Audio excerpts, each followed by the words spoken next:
और नाज़रीन, हैदराबाद से अहम खबर, जहां हैदराबाद में जो प्रेस कॉन्फ्रेंस हो रही है इस वक्त, राजस्थान की साबिक वज़ीर आला वसुंधरा राजे मीडिया से खिताब कर रही हैं। आइए आपको लिए चलते हैं। और आगे इसको किस तरीके से हम बढ़ा सकें, इन सब चीजों के ऊपर बातचीत हुई, डिस्कशन हुआ। और आगे के कार्यकारिणी की इसके जो अपनी आगे की मीटिंग होने जा रही है, उसके लिए क्या क्या तैयारियां करनी है, इसके साथ साथ उसके ऊपर भी बातचीत हुई। Basically, I've given you an idea of what we went through in these last 2 hours,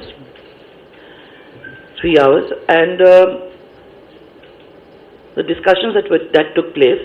I don't think I need to repeat this in English, but if there's anybody who wishes to ask any questions about what happened at these discussions, I'd be happy to oblige.